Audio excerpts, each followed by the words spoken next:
పెళ్ళైనా పండగైనా వేడుక ఏదైనా పట్టుచీరల ప్రత్యేక వేదిక వారాహి సిల్క్స్.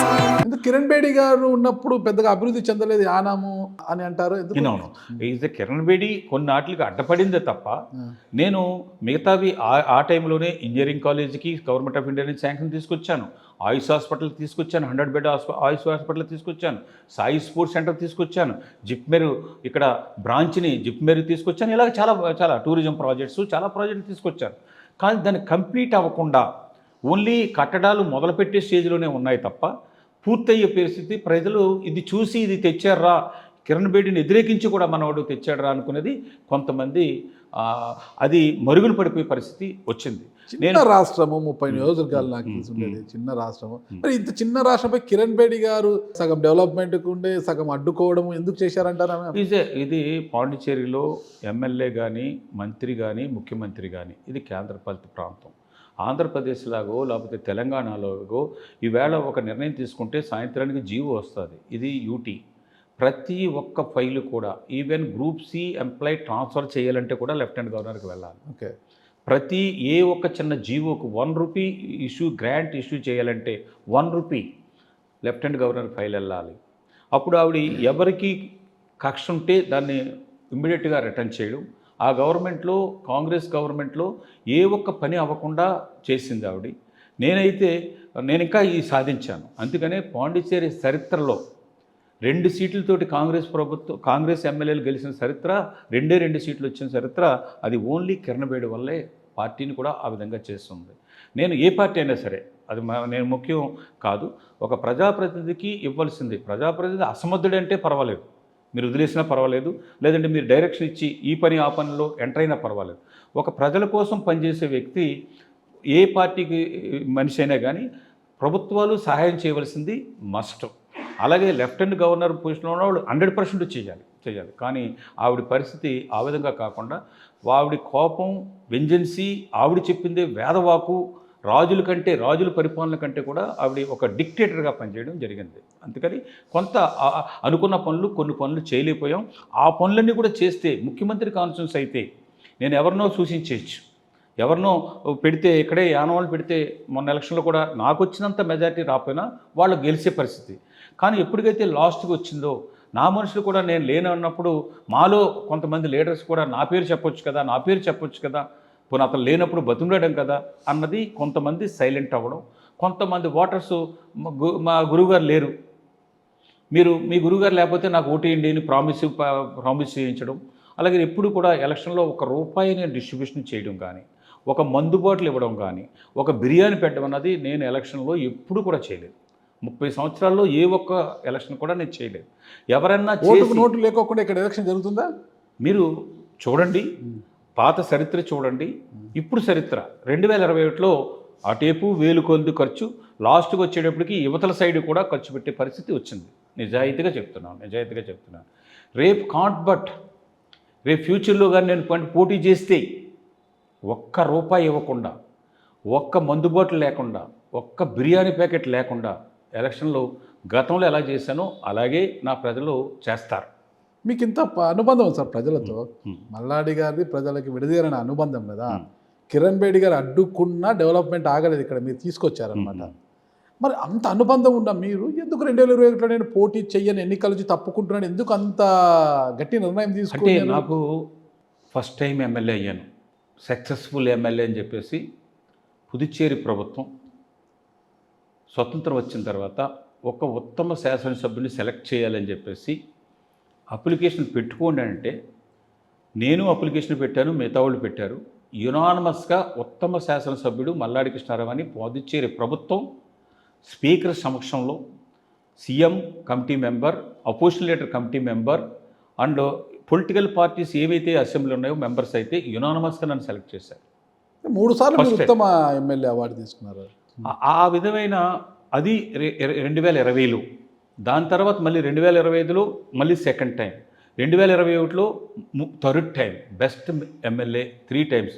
ఇండియాలో మేము 12 మంది ఉన్నాం బెస్ట్ ఎమ్మెల్యే అవార్డ్స్లో, దాంట్లో నేను మొదటి స్థానంలో ఉన్నానండి. నాకు ఇంక దేవుడు ఏం కావాలండి, ఎంతకంటే నా మంచి పేరు ఉండదేమో. ప్రజలు నన్ను సీదరించుకునే టైం కాకుండా నేను మంచి మినిస్టర్గా బెస్ట్ మినిస్టర్గా 7 పోర్ట్ఫోలియోస్ నాకు బెస్ట్ మినిస్టర్ అవార్డ్స్ ఇచ్చింది government of India, India survey, India today అని ఇలా చాలా చాలా నాకు national and international awards 142 national awards నాకు వచ్చున్నాయి. నేను జీరో నుంచి వచ్చిన రాజకీయ అనుభవం లేనివాడిని, రాజకీయ కుటుంబం లేనివాడిని, ఎడ్యుకేషన్ లేనివాడిని, ఫైనాన్షియల్గా రాజకీయాల్లో కోట్లు ఖర్చు పెట్టలేనివాడిని, నా సేవకి నా నిజాయితీకి ఎంత ఓటేస్తున్నప్పుడు ప్రజలకు నేను చేశాను, తృప్తిగా వెళ్ళిపోవాలన్న ఉద్దేశంతో 2011 100% పోటీ చేయకూడదంటే రోషయ్య గారు ఇక్కడికి వచ్చి నన్ను బతిమలాడి నామినేషన్ సైన్ చేశాను. ఓటు అడగలేదు, ఒక మీటింగ్ వెళ్ళలేదు, నా కాంపౌండ్ వాళ్ళు దాటి వెళ్ళలేదు. 2011లో నేను ఏడుస్తూ నామినేషన్ సంతకం పెట్టేసి మేము లాక్ చేసి మా వైఫ్ ఏమో కొడుకింటికి, నేను పాండిచ్చేరి వెళ్ళిపోయాను.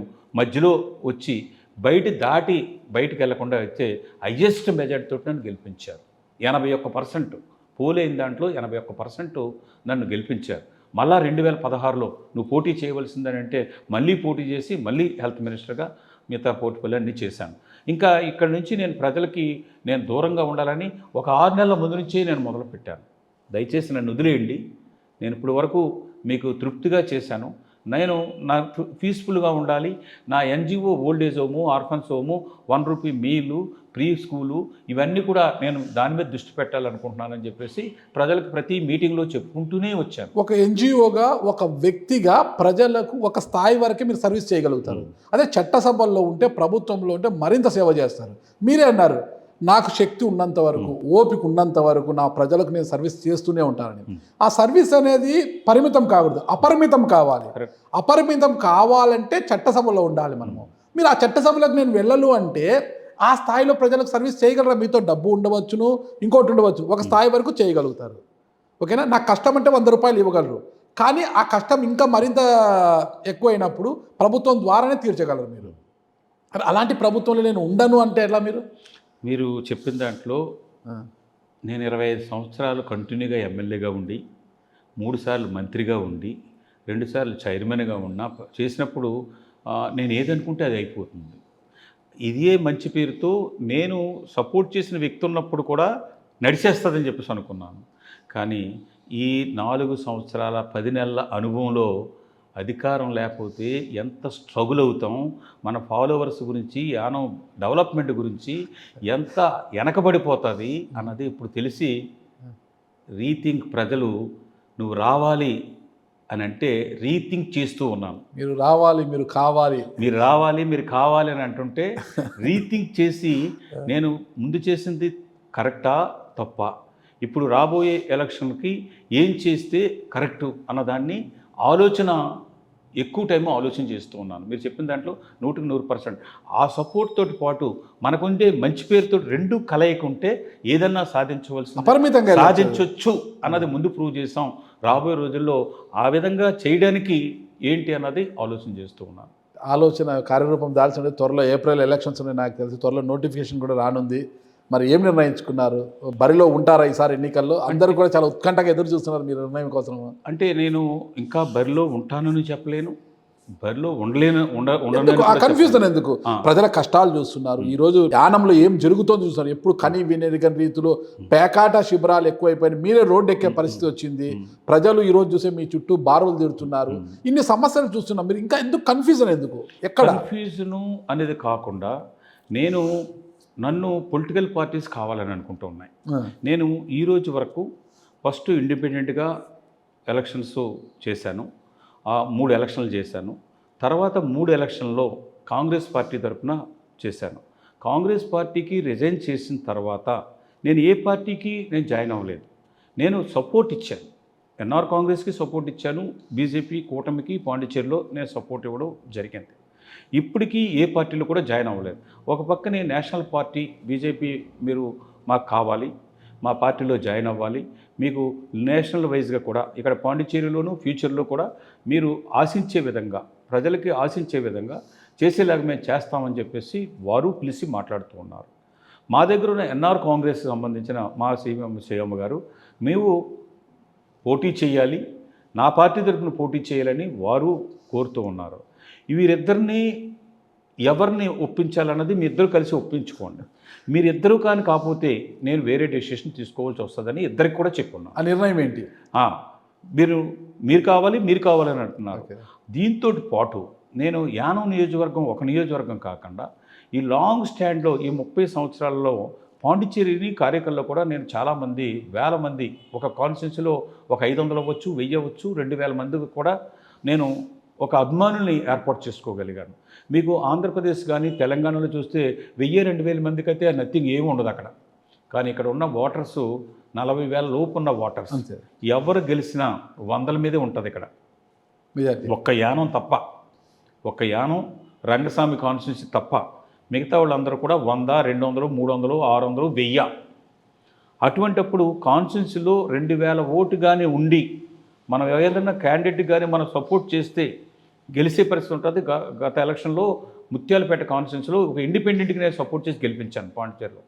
కానీ ఇక్కడ నా ప్రజలు ఊహించుకోలేనంత నాకు గుణపాఠం చెప్పారు. నేను సపోర్ట్ చేస్తే నేను ఒక నా ఫోటో పెట్టి ఒక ఇండిపెండెంట్ సపోర్ట్ చేస్తే అక్కడ ఎమ్మెల్యే 642 ఓట్లు మెజార్టీతో గెలిచాడు ఇండిపెండెంట్ ఎమ్మెల్యే.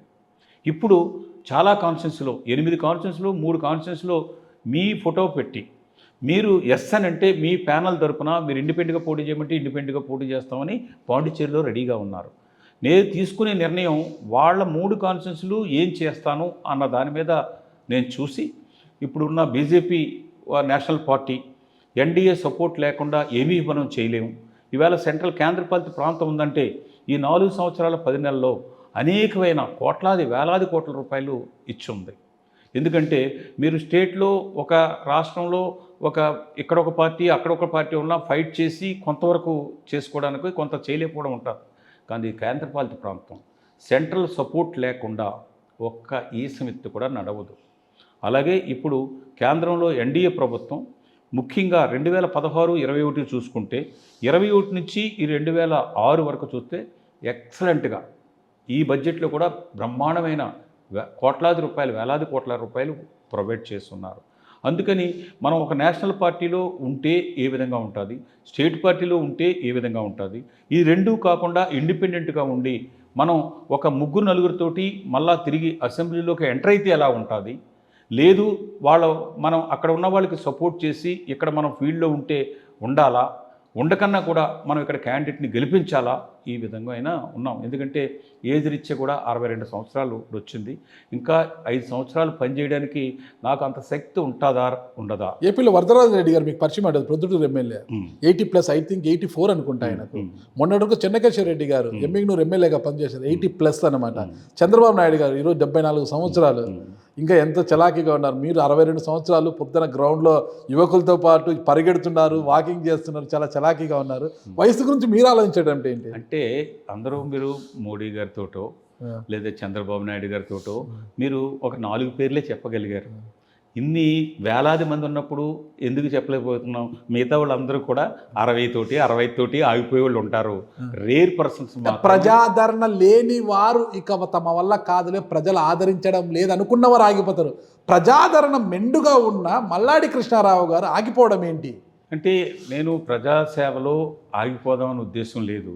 నేను ఎమ్మెల్యేగా చూశాను, చైర్మన్గా చూశాను, ముఖ్యమంత్రి పోస్ట్ తప్ప అనేకమైన 24-25 పోర్ట్ఫోలియోలు నేను డీల్ చేసిన వాడిని. పాండిచ్చేరిలో ఒక రెవెన్యూ మినిస్టర్గా పనిచేశాను, ఎక్సైజ్ మినిస్టర్గా పనిచేశాను, ఎల్ఏడి మినిస్టర్గా పనిచేశాను, హెల్త్ మినిస్టర్గా పనిచేశాను. అన్ని మెయిన్ పోర్ట్ఫోలియోస్ అన్నీ కూడా అంతకు మించి పాండిచ్చేరిలో తొలి తెలుగువాడు మంత్రి. అది ముఖ్యం. 3 సార్లు నేను మంత్రిగా ప్రమాణ స్వీకారం చేసే అవకాశం నేను ఎప్పుడు ఊహించలేదు. నా యానం ప్రజలు కూడా ఎప్పుడు కూడా ఊహించలేదు. నా ప్రత్యర్థులైతే వాళ్ళెవరికి నిద్రలేని రాత్రులు అన్నీ కూడా.